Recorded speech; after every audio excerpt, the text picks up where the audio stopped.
Well, tomorrow is primary day, and voters in Harlem's District 9 will get to choose which candidate will represent them in the New York City Council.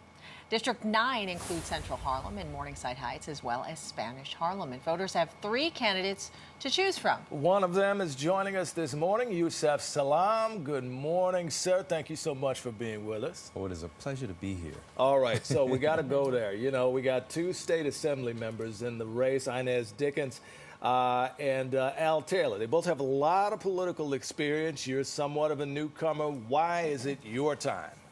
You know, I think that when I think about what has always happened in our community, the black community, they've always prepared the next generation to assume leadership. And here we are, you know, we have 2 fine people who are in the assembly who really should stay there. You know, I'm old enough now to do something about the conditions of our people and young enough to still get counsel from the great legends that are in our community. Yeah. Well, a lot of the people in that district are rallying for safer streets. What's your platform? How are you planning to improve the safety in that district? You know, when I think about the safety and the conditions of our community, I'm thinking about policing and smarter policing. You know, the fact that police sometimes get called to do jobs that they have not been hired to do, mental health issues and things of that nature. At the same time as well, we need to make sure that our people get an opportunity to value life again. You know, I mean, we've been pushed into the margins of life. We've been divested of so much so that people feel like they don't matter. And when you don't matter and you believe that, then you begin to move throughout your life like you're a mistake. And so it's about 2 things. One is making sure that we re-galvanize and resuscitate the lives of our folks. And then at the same time, we do all that government can do to ensure the safety of our community.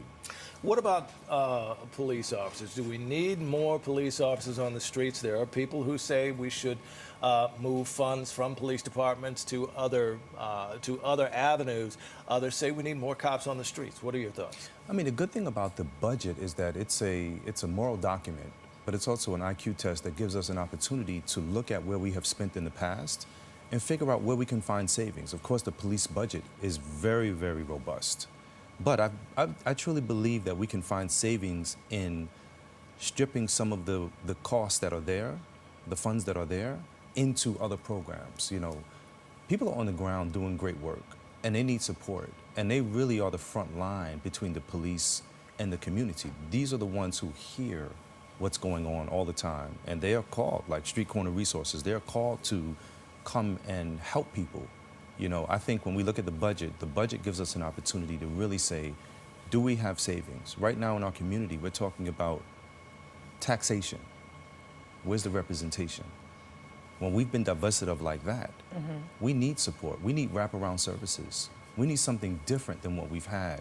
And when I think about the conditions that we're fighting out of, we're talking about decades of divestment.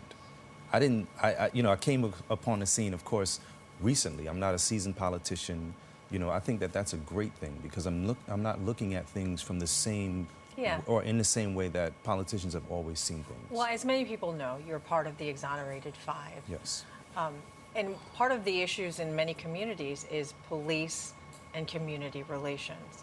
Is that part of what inspired you to run? Absolutely. You know, I marched with my brothers for 12 years after we were exonerated. And it occurred to me that it's one thing to march, it's one thing to yell, to shout, but who's in City Hall that's going to hear your voice? We have to groom ourselves to occupy all spaces, and that's from Raymond Santana. He's always said they want us to occupy jail cells.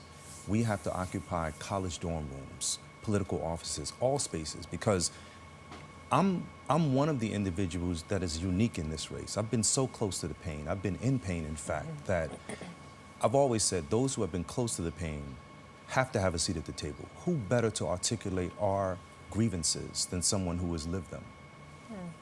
All right. Well, let's talk about the district that you are seeking to represent.